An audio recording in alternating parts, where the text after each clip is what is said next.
YAHUWah. This is the first month, the first day actually of the 10th month, YAHUWah YAHUSHA, and the last day of Hanukkah. So today I want to actually speak on Hanukkah and the things of Hanukkah. Hallelujah. Everything's a true stuff. YAHUWah. Before I go in, man, I'm gonna lead in Yahuwah's Palal. I'm gonna go into his prayer, and then we'll go from there, man. Hallelujah.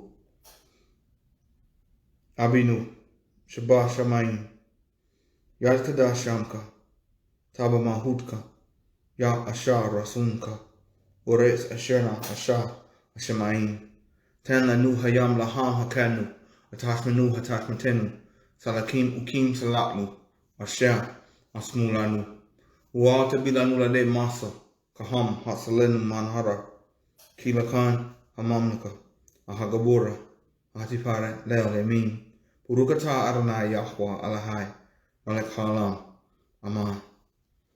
Our Father, who lives in heaven, Kadesh be your name. Your kingdom come, your will be done on earth as it is in heaven. Give us this day our daily bread, and forgive us our trespasses as we forgive those who trespass against us. Lead us not into temptation, but deliver us from the evil one. For yours is the kingdom and the power and the esteem forever. Exalted are you, Yahuwah, the living power. Amen.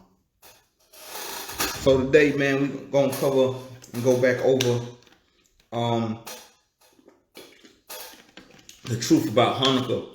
And I wanted to share the miracles of what Yahuwah has done for our people, what he has actually done in regards to the true miracles, the true esteem that Yahuwah has put on. This is the last day of the feast, and I wanted to close the last day of the feast out with his miracles, the things that he done for our people. And also, I also want to close it out with the Kadash, the righteous people, how they stood against the tyranny of the Macedonians, the Greeks, the Romans, the tyranny of those people, and how they stayed Kadash unto Yahuwah. And during this time, man, it's just an encouragement to everybody who is watching and who is tuning in to what we are doing, to stand strong during this pagan time. You know, pagan is right around the corner. It's this week, and we know that during that time, that's the sacrifice and offering of not only swine's flesh, it's children as well. Children have been abducted since what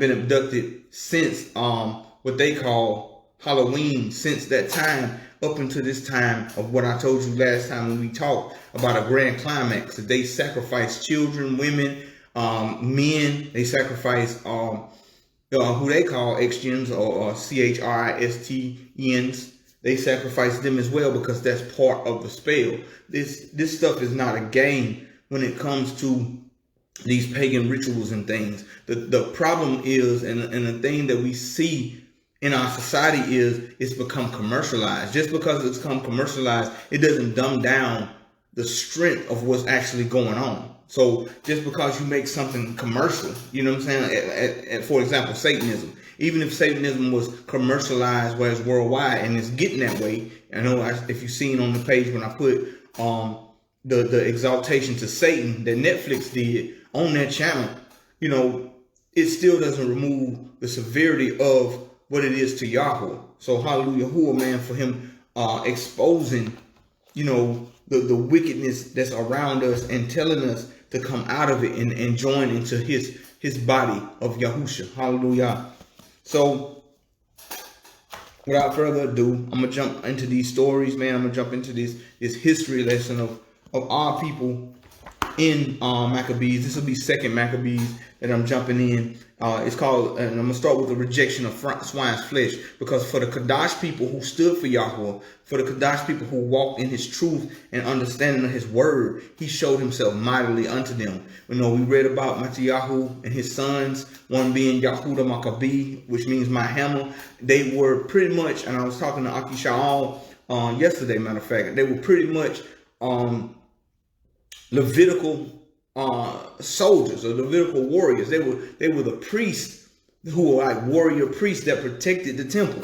So, you know, in the book, man, you had those priests who we see doing the ordinations, doing the oblations, doing the sacrifice, but they also had those Kadash men who stood and protected the temple. You know what I'm saying? Hallelujah, man. So in our time now as watchmen, we have to decide, are we going to stand for our people during the time of this paganism, of this time of this witchcraft and the time of this stuff growing? Will we be strong enough to stand with our people? Shalom, shalom. So let me make sure I got everything ready. Hallelujah, man. Shalom to everybody watching. This is 2 Maccabees 7. And I'm not going to take up too much time, man. I just want to boast on YAHUWah, man, and his people. This is 2 Maccabees 7 and 1. And it came to pass also that 7 Akim with their armor was taken, and compelled by the king against the Torah to taste swine's flesh. Why? Because swine's flesh was part of the ritual. Not only was it unclean meat, it was part of their ritual. So, you know, when you see Daniel in Babylon at his time, he rejected the king's meat. Why? Because it was offered to his idols. It was offered to his demons. So he rejected the king's meat. In this case, it's swine's flesh. Get me some water. I want to read this one and really jump into this one, man. Let's go. YAHUWah. And were tormented with scourges and whips. But one of them that spoke first said, Thus, what would you ask to learn of us? We are ready to die, rather than transgress the Torah of our Abim or our fathers. Then the king, being in a rage, commanded and pans and cauldrons to be made hot, with for wit being heated. He commanded to cut off the tongue of him that spoke first. These sacrifices and these torments that's happening to our people are part of the rituals that's of their feast. So during this time that they have set up the abomination of desolation against the temple of YAHUWah, this is what's happening. He's sacrificing people who will not succumb to his will. So it's kind of like what they do in Halloween. When you know, we read about the story. If you ever looked up any of the videos of Halloween, it says they would go trick-or-treating to houses, and if you did not give them a virgin or you did not give them an offering, they would curse your house, and they would kill those who were not only against them, but the ones that were offered to them were sacrifices as well. So let's look at this, man. And it says, and forthwith being heated, he commanded and cut out the tongue of him that spoke first, and cut out the utmost parts of his body, and the rest of his Achim and his Amma or his mom looked on. And when he was thus maimed in all his members, he commanded him being yet alive to be brought to the fire, and to be fried in a pan.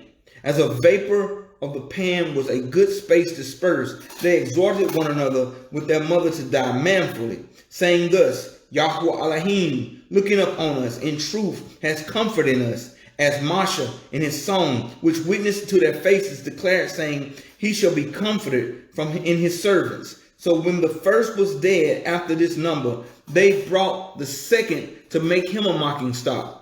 And when they had pulled off the skin of his head with their hair, and they asked him, will you eat before you be punished throughout every member of your body? But he answered in his own tongue and said, La.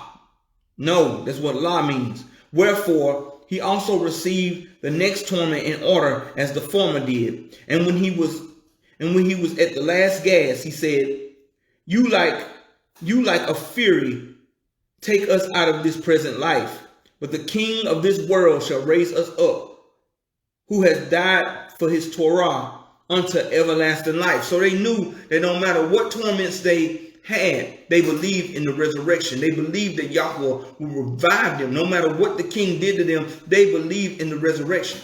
That's why you hear Shaul, when he's preaching and speaking about Yahusha, he instantly calls and says, I believe in the resurrection, as in a way to get the Parashim or the Pharisees to stand with him.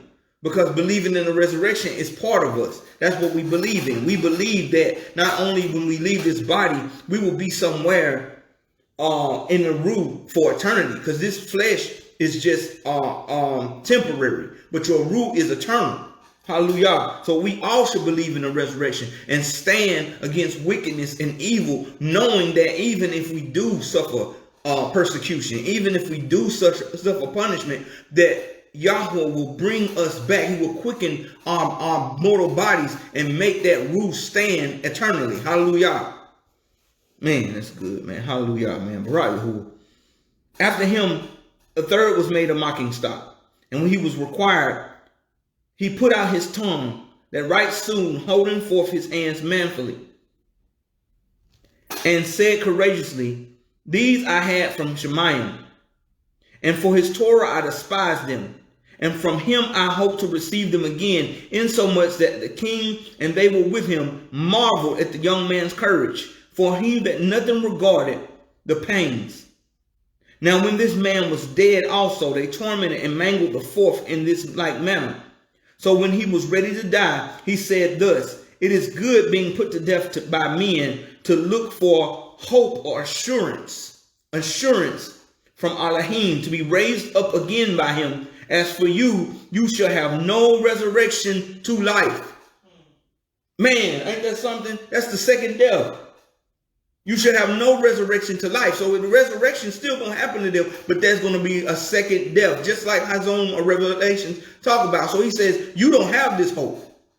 So we must know that the hope that we have is in YAHUWAH YAHUSHA. Now when we stand against this paganism, we stand against this system, this beast system, that we have shalom, knowing that Yahuwah is going to provide for us and stand for us, man. This is amazing story to read, man. It's just, I know it's true because our people truly stand. That's why in the book of Abarim it says we're surrounded by such a great cloud of witnesses. These are these cloud of witnesses that we see that were tormented and tortured through the Amunah, or the belief system they had in Yahuwah.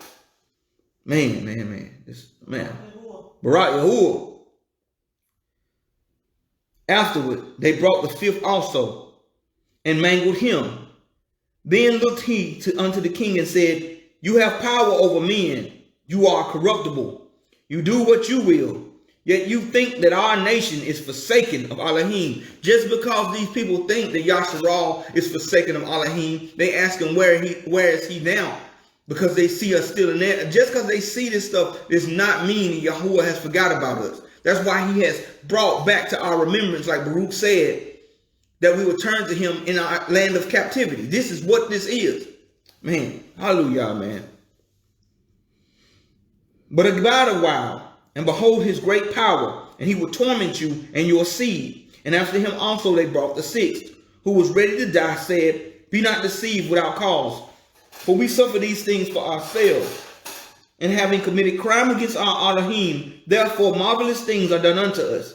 But think ye not to take in hand to strive against Elohim, that you shall escape unpunished. But the mother was marvelous above all, and worthy and honorable memory. For when she saw her 7 sons slain, in the space of 1 day she bore it with good courage, because of the hope that she had in Yahuwah.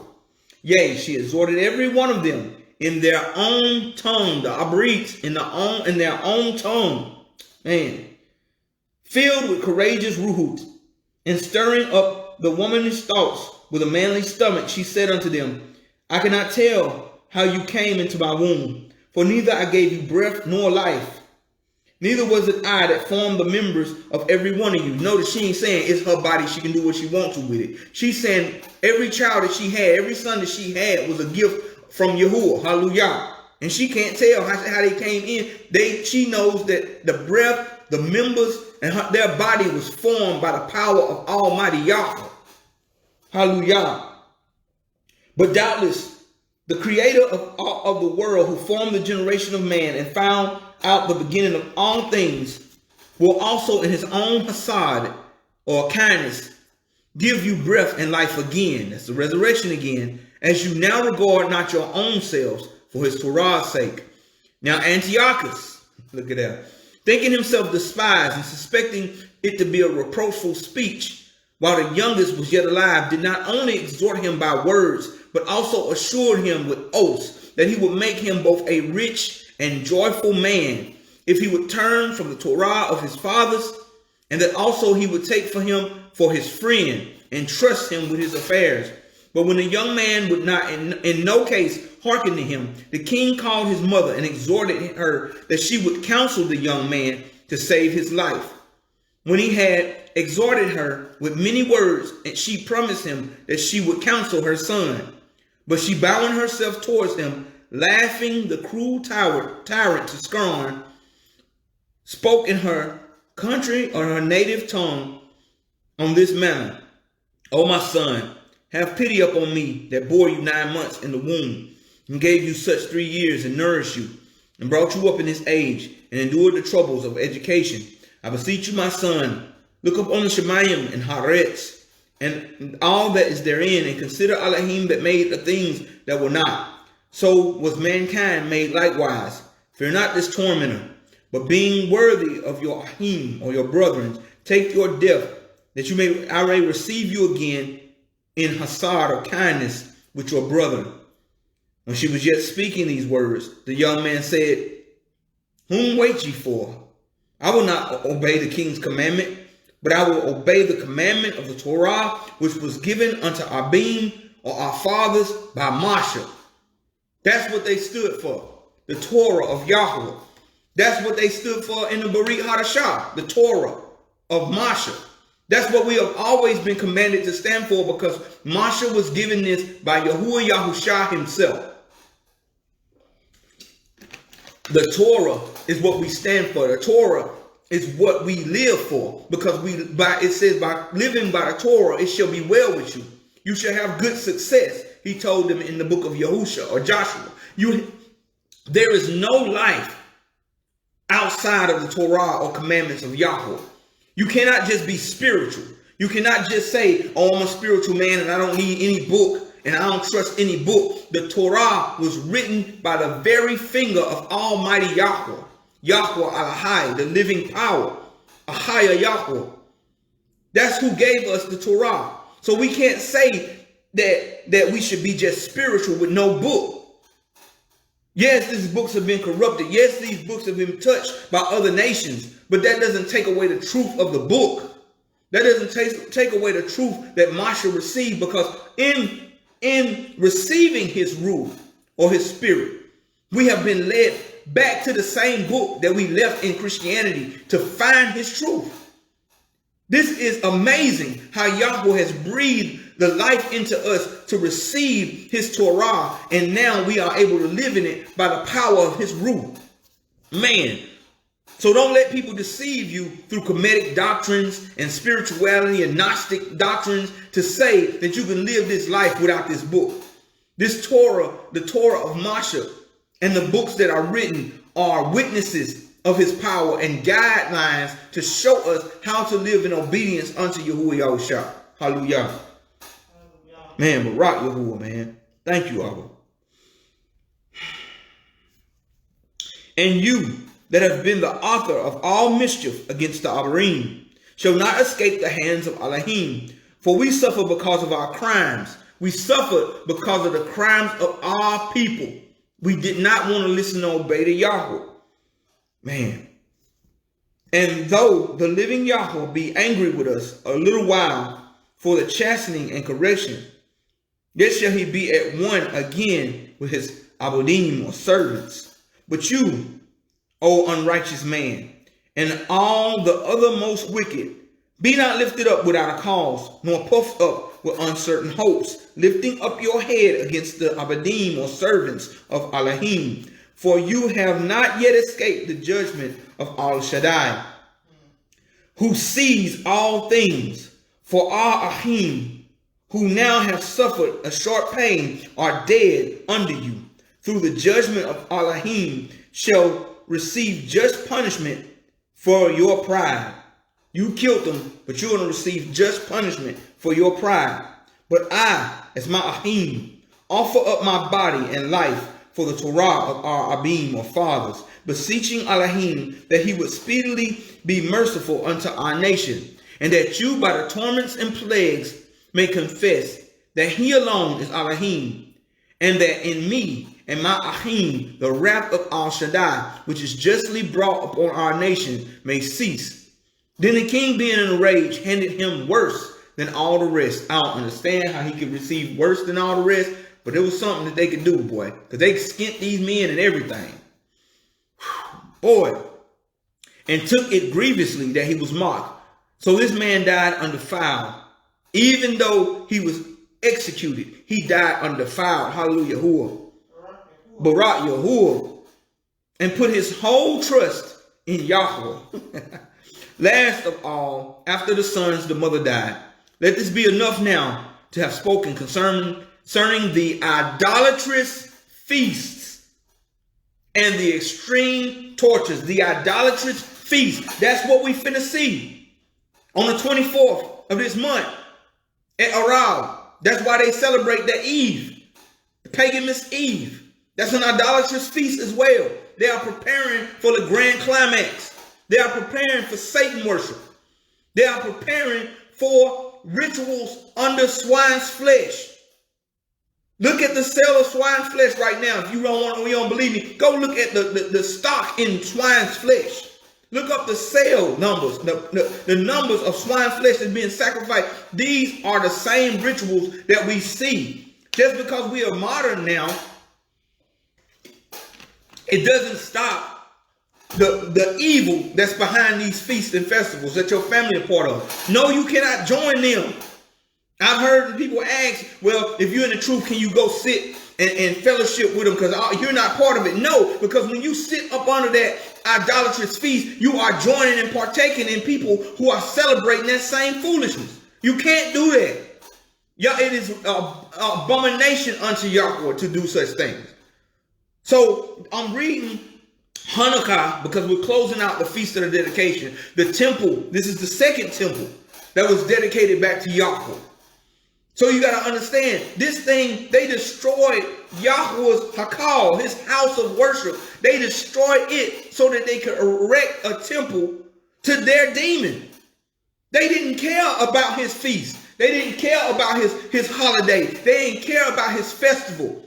They didn't care about the joyful times of our rejoicing unto Yahuwah. They had no concern with that whatsoever. None. So why would we have any respect or concern with their belief system? They had no concern with what Yahuwah was doing. And they destroyed everything that he had built through us because we refused to respect it in the first place. Man, so on this, man, I want to talk about the miracles, man. I want to talk about the miracles of Yahuwah during this time. I'm not going to take up too much time. I just want to boast and brag on the miracles of Yahuwah. Let's go to 2 Maccabees 3 and 24.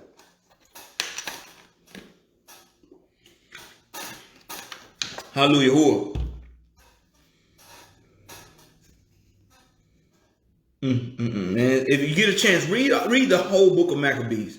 I hope you've been reading and looking into it, man, during the Feast of Hanukkah. That's a great time to open up the book of Maccabees and see what Yahuwah did for our people. But here's 24. I want to read and boast on Yahuwah for a little bit. It says, now as he was there present himself with his guard about the treasury, Yahuwah Sovot, and the prince of all power caused a great apparition, so that all presumed to come in with him were astonished at the power of Elohim, and fainted, and were sore afraid. For there appeared unto them a horse with a terrible rider upon him, and adorned with a very fair covering. And he ran fiercely, and smote at Heliodorus with his forefeet. And it seemed that he that sat up on the horse had a complete harness of gold, man. Moreover, two other young men appeared before him, notable in strength, excellent in beauty, and comely in apparel, who stood by him on either side, and scourged him continually, and gave him many sore stripes. Now, Heliodorus is a ruler at this time who's persecuting the Yahudim and the Yarushalaym. Man, Yahuwah brought his people and what they would call an apparition, because they don't really get what the word is, but what a manifestation of his power through Yahusha and two Malachim. That's pretty much clear as day. Yahusha and two Malachim, and they smoked this man, and they attacked this man. And Heliodorus fell suddenly to the ground, and was compassed with great darkness, a hashuk. But they that were there with him took him up and put him into a litter. Thus him that lately came with a great train was with all his guard and said into the said treasury, and they carried out, being unable to help himself with his weapons. And manifestly they acknowledged the power of Elohim. For he by the hand of Elohim was cast down and lay speechless without all hope of life. But they praised Yahuwah that had miraculously honored his own place. For the temple, which was a little afore full of fear and trouble, when Al Shaddai Yahuwah appeared, was filled with joy and gladness. Now that's a true miracle. Bump that 8 nights of all foolishness. Yahuwah visited his people who were standing for his temple and attacked the man who was actually persecuting his people himself. He fought for them. It's a lot of stories like this, man. Just hang tight, because this one right here is awesome. Man. Then straightway certain of Heliodorus' friends prayed on Yahuwah that he would call upon Al-Alyon to grant him his life, who lay ready to give up the rule. So the high priest, suspecting lest the king should misconceive that some treachery had been done to Heliodorus by the Yahudim, offered a sacrifice for the health of the man. Now as the high priest was making an atonement, the same young men in the same clothing appeared, and stood beside Heliodorus, saying, give on Yahuwah the high priest great Torah or thanks, insomuch as for the sake Yahuwah has granted you life. Wow. You heard that, Yahuwah? Man. They appeared again and told him, the ones that attacked him. Man. That reminds me of he came and set the captive free too, y'all. So the high priest, I got it side home. And see, this 34, and seeing that you have been scourged from Shemayim, declared unto all men the mighty power of Elohim. And when they had spoken these words, they appeared no more. They seen these men from Shemayim. They seen these men come down and smite Heliodorus. We see throughout the book, you can see Sodom and Gomorrah. You can see them places being attacked by 2 men, 2 angels. Yahuwah is never, he never changes. And he is merciful towards his people. And if we intercede for people, he will be merciful towards them as well. That's why we make intercession for the transgressors. Man, listen. But we can't partake in their foolishness and expect Yahuwah to grant them Hasad. We must stand against their foolishness. Hallelujah. Man, let's go, man. So Heliodorus, after he had offered sacrifice unto Yahuwah, had made great vows unto him that had saved his life, and saluted on Yahuwah, returned with his host to the king. Then testified he to all men the works of the great Elohim. Look, he's still going to get his esteem. Even from the wicked, he's still going to get his esteem. Hallelujah. Which he had seen with his eyes. Man, that's by me a story of Shaul, who was persecuting the people too. We're going to talk about him another time, man. Apostle Paul. And when the king saw Heliodorus, who might be a fit man to be yet once sent to the Yarushalaym, he said, if you have an enemy or traitor, send him there, and you shall receive him well scourged, if he escape with his life. For in that place, no doubt, there is a special power of Elohim. For he dwells in Shemayim, has his eye on, he that dwells in the Shemayim has his eye on that place and defends it. And he beats and destroys them that come to hurt it. Wow. I want you to look at that, man. Shalom, shalom to all who watch. And the things concerning Heliodorus and keeping of the treasury fell out on this sword. He will visit those who come against his people. At this time, we need to be ready in ourselves. We need to be standing against these wicked feasts. The merriments, the holly, the mistletoe, the dressing as elves. You know what I'm saying? The worship of false demons at this time. False demons in the form of idols. We need to be standing against this. And Yahuwah will fight for his people. After leaving paganism and after leaving Christianity and the things of the life, I barak Yahuwah that he given us Hassad to wake up to his truth and stand with him and be on his side.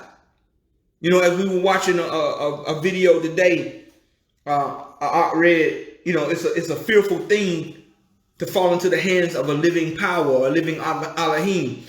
He has granted us Hassad to come to him and be part of him so that we won't be punished like the other nations who worship these mighty ones and these wicked things, and they have not left.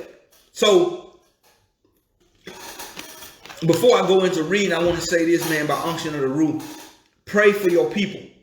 Pray for the people that are still lost in wickedness. Pray for them, palau for them, intercede for them like Anyahu interceded for Heliodorus.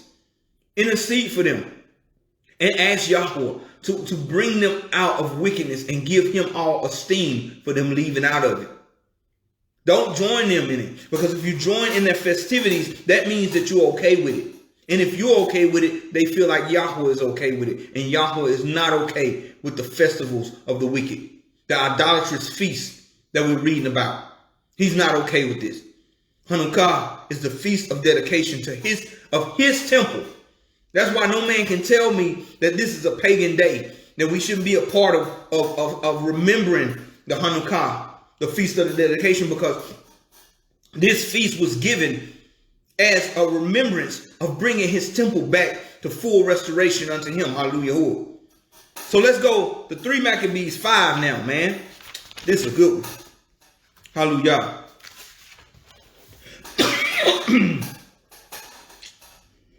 About the same time, this is 3 Maccabees 5 and 1. Well, actually, no, it's not. I'm sorry. I'm still in 2 Maccabees. Let's go to 3 Maccabees. Sorry. This is 3 Maccabees 5 and 1. Then he called Herman, who had charge of the elephants, full of rage, altogether fixed with his furious design. He commanded him, with a quantity of unmixed wines and handful of incense infused, to drug the elements early on the following day. So he's taking yain, he's taking wine, and he's infusing it with incense and stuff to drug the elephants. And you'll see why in a second, to make them go mad. And he said, these 500 elephants were, when infuriated by the copious draughts of frankincense. That means they poured this stuff, frankincense, the draught is the drink of the wine. They're pouring frankincense to be led up to the execution of the death upon the Yahudim. So he's got 500 elephants who he's mingled frankincense with wine to kind of make them infuriated or make them mad. He's going to make these elephants go mad and run into the Yahudim people to destroy the people. Man. The king, after issuing these orders, went to his feasting. Man, I'm telling you, pay attention to all the idolatrous feasts that you see in Maccabees, man. One main one is what they celebrate now as paganism. December 24th and December 25th. That's what they're getting ready for. And gathered together all those of his friends and of the army who hated the Yahudim the most. And the master of the elephants, Herman, fulfilled his commission punctually. And underlings appointed for the purpose went out about the evening, Arab, and bound the hands of the miserable victims, and took other precautions for the security at night, thinking that the whole race would perish together. So they tied up the Yahudim at evening. They tied them up. Because I'm trying to tell you that at Eve begins the sacrifice. It begins the offering. They're fin to sacrifice the Yahudim to their idols. Man.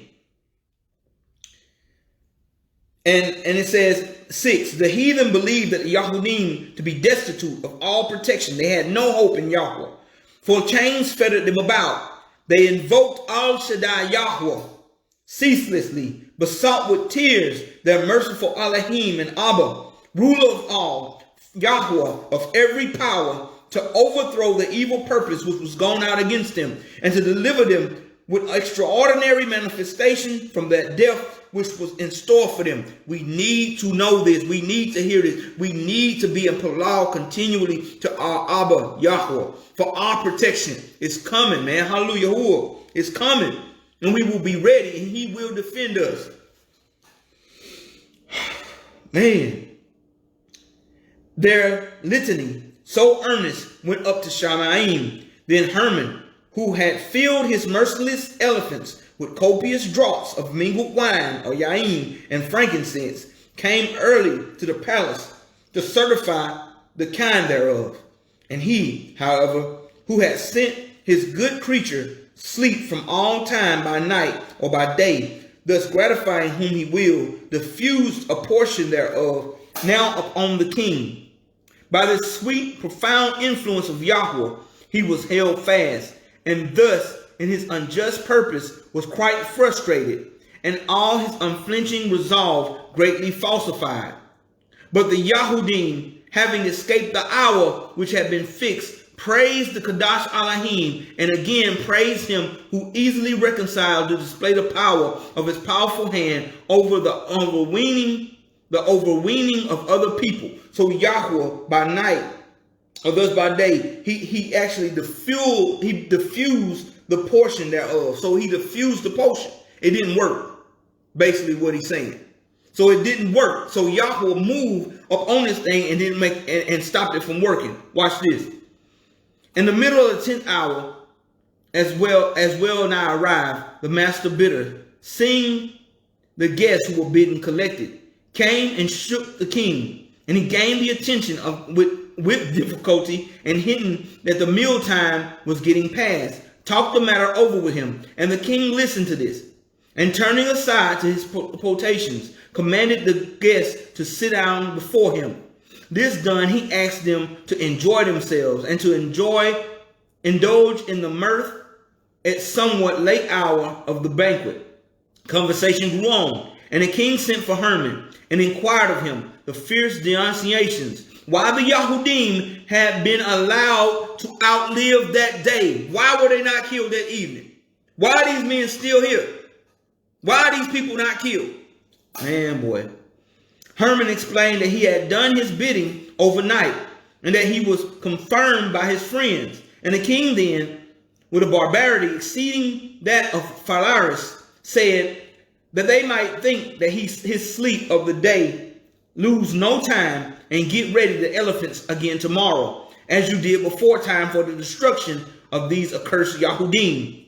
And the king said thus. The company present were glad and approved when he said this. Then each man went to his own home, nor did they employ the night in sleep, so much as in contriving cruel mockeries for those deemed miserable. They were so excited for the destruction of our people, man, that they were still up late at night, excited about it. Man, the morning cock had just crowed, and Herman, having harnessed the brutes, still stimulating them in the great colonnade. The city crowds were collected together to see the hideous spectacle, and waited impatiently for the dawn. And the Yahudim, breathless with momentary suspense, stretched forth their hands and prayed to great Elohim, and mournful strains again helped them speedily. The sun's rays were not yet shed abroad, and the king was waiting for his friends, when Herman came to him, calling him out and saying that his desires would now be realized. The king received him, and astonished at his unwanted exit, he, overwhelmed with a rule of oblivion about everything, inquired the object of this earnest preparation. But this was the working of Al Shaddai. Now let me explain, because they're using like the crazy wording in this thing. When Herman comes and tells the king that he's ready to do this thing, the king is hit with a rule. He do him like he did Pharaoh. how he began to harden his heart and then change his heart. Harden his heart and then soften his heart. So the king now is upset about this situation. And about everything that's going to happen. And so watch this. But this was the working of Al Shaddai, who had made him forget all his purpose. So he just forgot about destroying the Yahudim with elephants.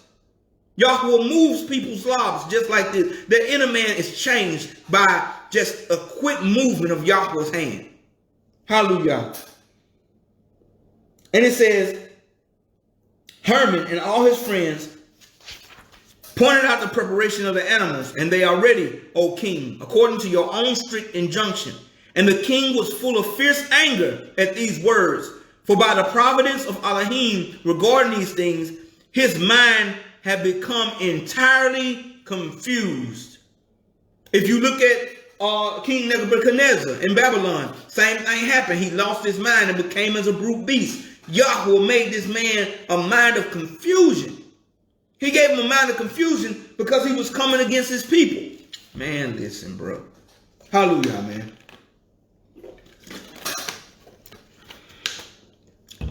He looked hard at Herman and threatened him as follows.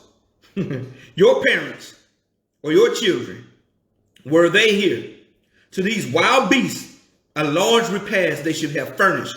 Not these innocent Yahudim. Now remember, he's making a feast to kill off the cursed Yahudim. His mind has been switched and his heart has been changed against our people. Man, boy.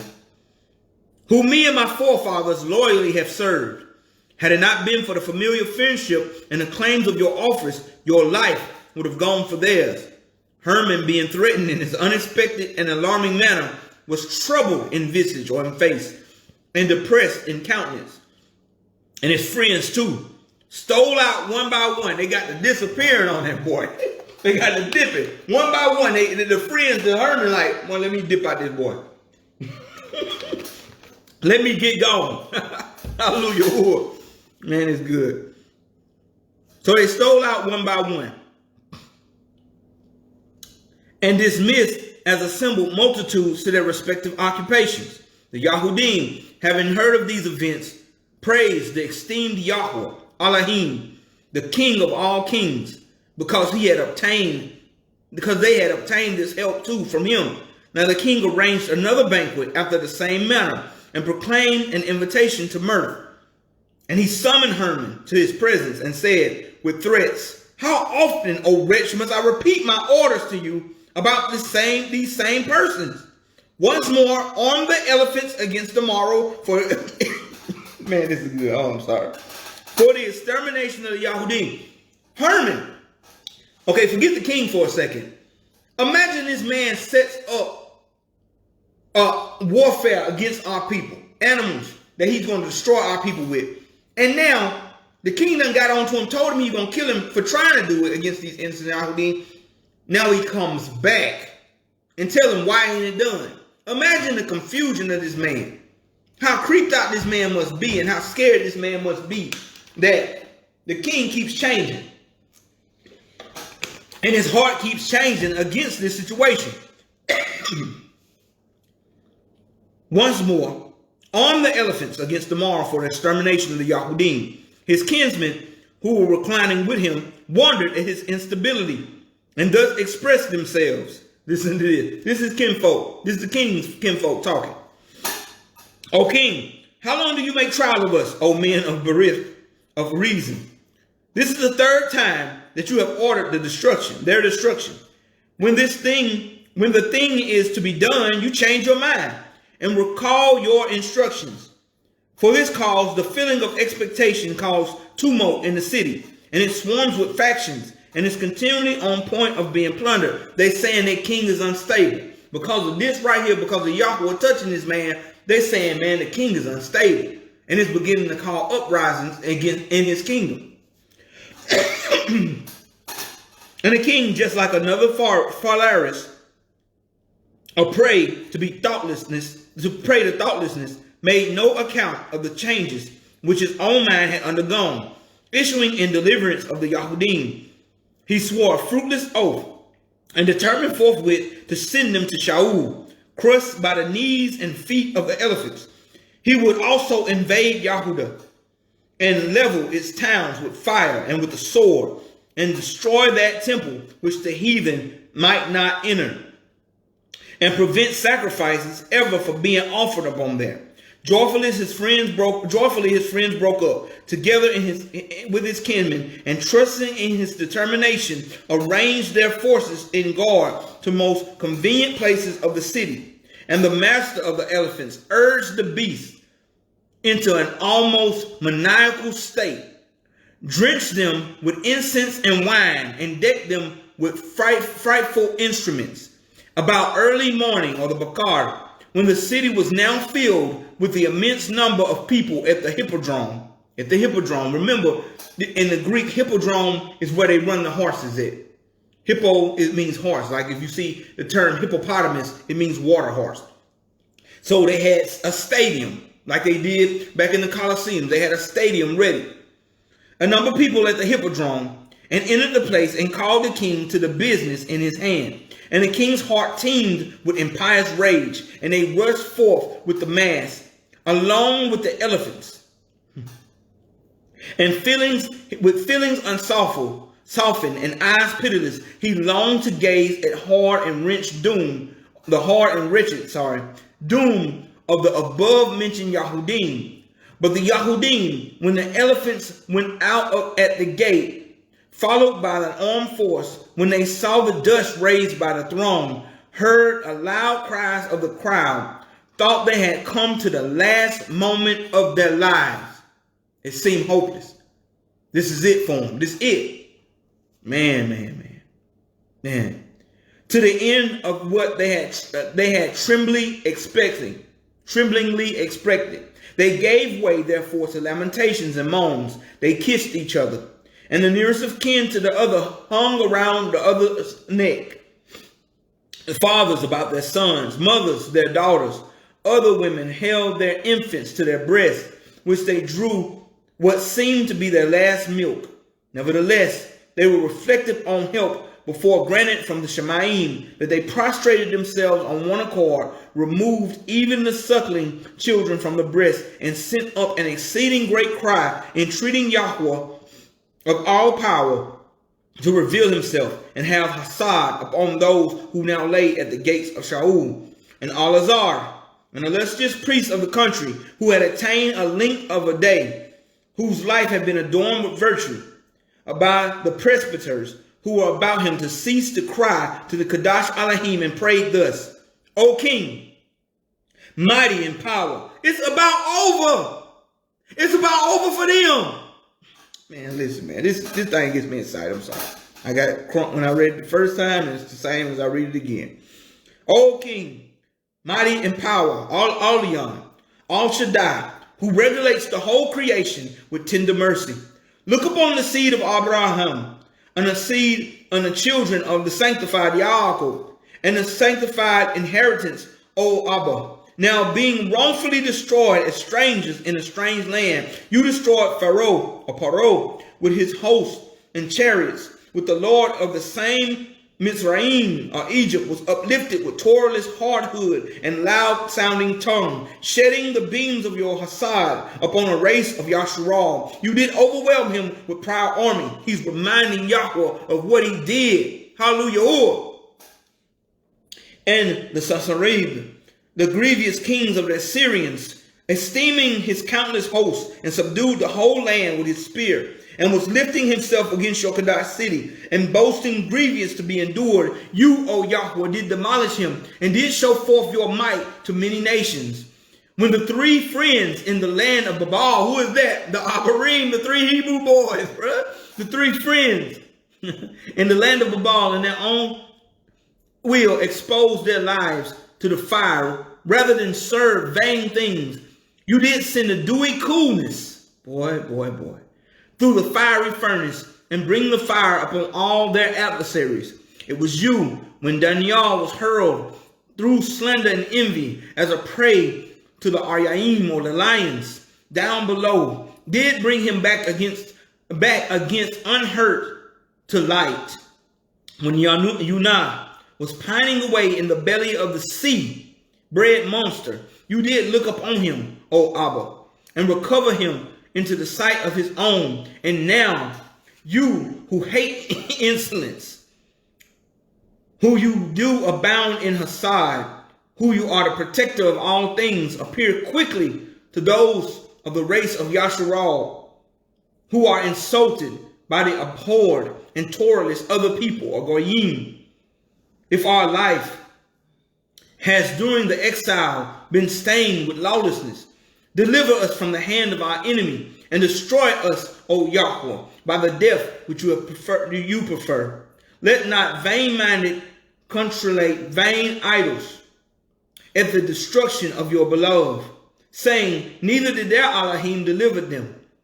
You who are omnipotent and all Shaddai, O Eternal One, behold, have mercy upon us who are being withdrawn from life like traitors by the unreasoning insolence of the Torahless men. Let the heathen cower before your invincible might today, O esteemed one, who has all power to save the race of Yaakov. The whole band of infants and their parents with tears beseech you.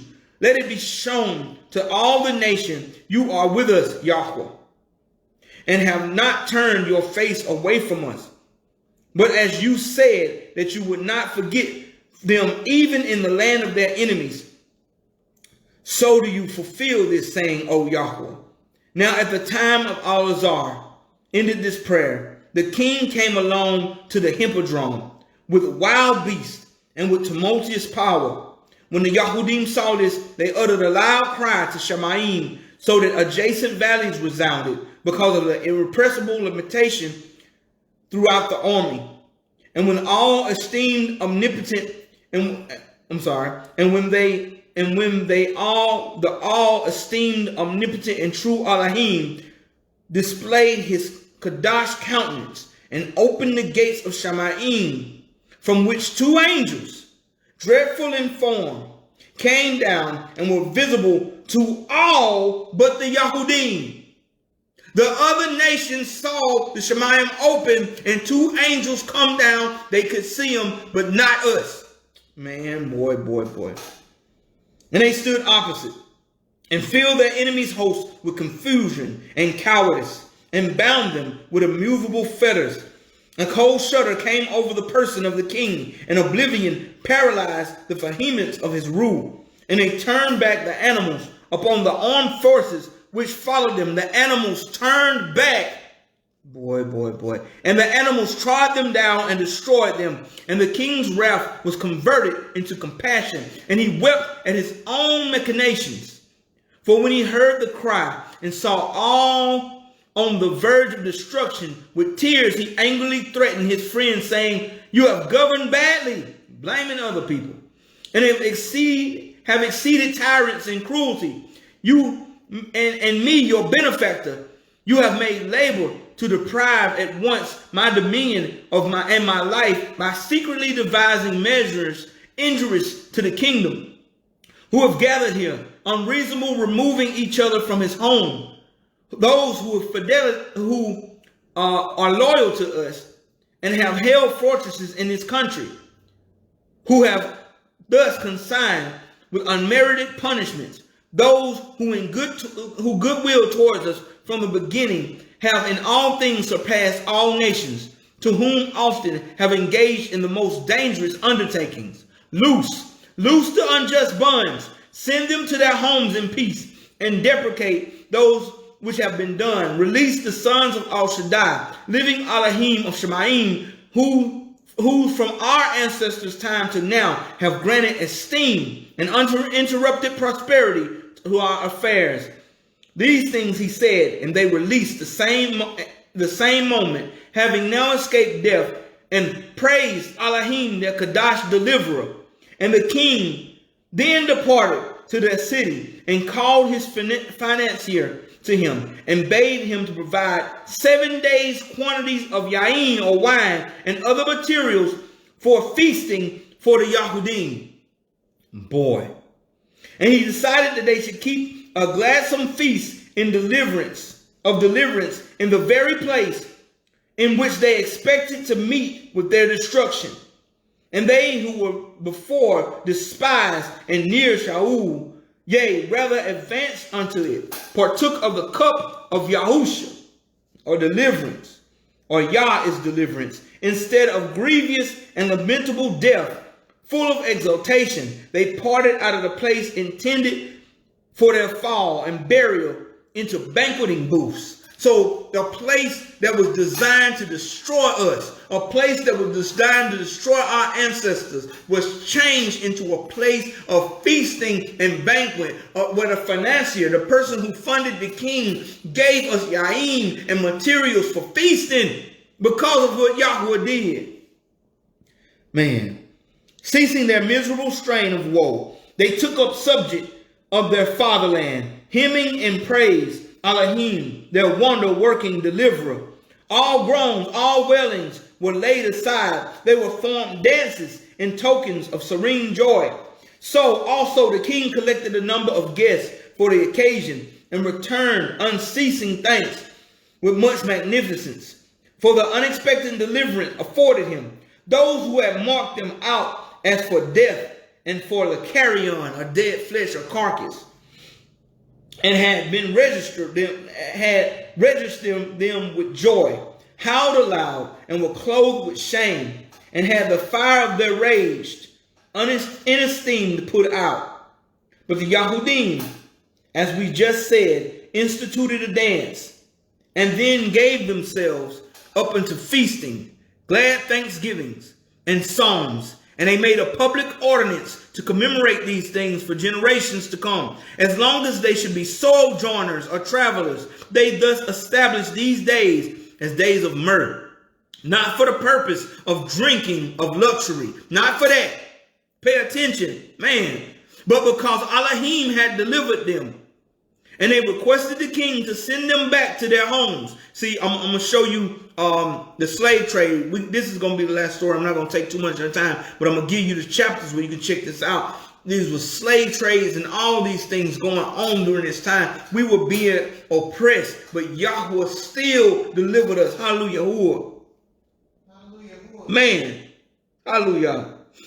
They requested the king to send them back to their homes. And they were being enrolled from the 25th of Pahun to the 4th of Paphai. Man, pay attention to that. A period of 40 days, and measures taken for destruction, the last of the 5th of Paphai to the 7th, and that is 3 days. Man, listen. That's, man, I'm telling you, notice the 25th of these days. That is a sign that what these people are trying to do in our time is relatable to what happened in this time. And the ruler of all did during the time manifest forth his mercy esteemingly, and did deliver them altogether unharmed. Not one elephant, one soldier, nothing affected us. He not only confused it and delayed it, he delivered it when it finally went down. Yahuwah is almighty. He is amazing. He is awesome in power, man. Hallelujah. And they feasted upon the king's provision up until the 14th day. And they asked to be sent away. And the king commended them and wrote in the subjoined sapar, or letters, or books, of the magnanimous import of them to the commanders of every city. Yahuwah delivered us time and time and time again. These books are removed, they are burned, they are taken, because Yahuwah and his esteem is hated against those who hate us. They don't love Yahuwah. They serve demons. But they have to give him all esteem when he shows himself mightily. Hallelujah. Look at 2 Maccabees chapter 11. How he sent an angel to help Yehudah Maccabee. Look at 2 Maccabees 15, 21 through 36. When Yehudah Maccabee prays to Yahuwah again for deliverance. Look at 3 Maccabees 4. I wanted y'all to hear that, but for the sake of time, man, I'm off of here, man. And I'm just finna seek Yahuwah, man, for some great things for his people. 3 Maccabees chapter 4, 1 through 21. That's when they were taken back to Egypt by ship, a place called Scandia. It was Egypt. This is all a recurring thing over and over again. And it's coming again with these vaccines they talking about, with the beast system that they're setting up. All this, the one world government, this COVID-19 lie, you know what I'm saying? Because they're hyping this stuff up. They're building another attack against Yahuwah's people. We must be ready and we must trust him. Just as the Yahudim honored Yahudah Maccabee for rededicating Yahuwah's temple back to him, we must honor Yahuwah for becoming Yahusha and dedicating these temples back to him. We are able to come boldly to the throne and receive Hassad in the time of trouble. That's what the book says, in the time of trouble. I want you to understand and I want you to know that Yahuwah cares for us. And these feastings, and I hope you enjoyed the rededication, or however you celebrated it in this time. Remember, but even when this time comes up, if Yahuwah tarries, and we're here another year celebrating Hanukkah, we should all begin to look at these stories and look back at what Yahuwah did for our people at this time. I love you guys. This is the Ashariyah. This is the 10th month. Day 1. And in closing of this day, man, I just wanted to share with you in the 10th month of Yahuwah that Yahuwah cares for us. The next one we'll be doing is Purim. We'll be talking about Purim and the gift giving. Again, how Yahuwah delivered our people from Haman at that time. And we'll be talking about how he brought such a great deliverance there. And we'll be celebrating, we'll be feasting in remembrance to Yahuwah.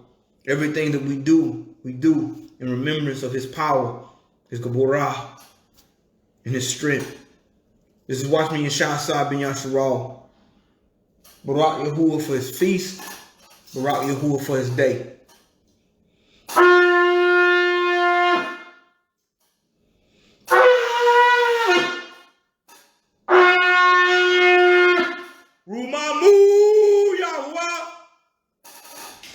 He is worthy to be praised and exalted above all. Barak Yahuwah, praise and exalt you above all forever. Urukatah Hashem YAHUAH Alahai, Malak Halam, Malak Olamim, Torah Rabba Yahuwah, for protecting us throughout time. History documented that you have kept us even under attacks, even under persecution, even under the corruption of other governments. We ask you right now to keep us in the same manner. Your people, the seed of Abraham, Yitzhak, and Yaakov, who is called Yasharal.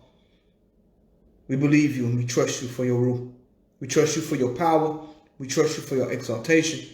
And we trust you beyond all things that you sent yourself, your rule, in the form of crime-filled flesh and shed your blood for us to redeem us, to buy us back, so that we can be delivered again.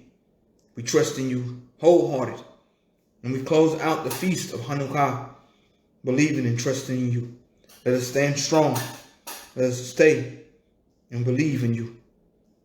And Ashariyah, resounding in the renewing of the month. Hallelujah. Yahuwah. Amen. Habu Shalom to everybody who watched, man. Barak Yahuwah. Amen.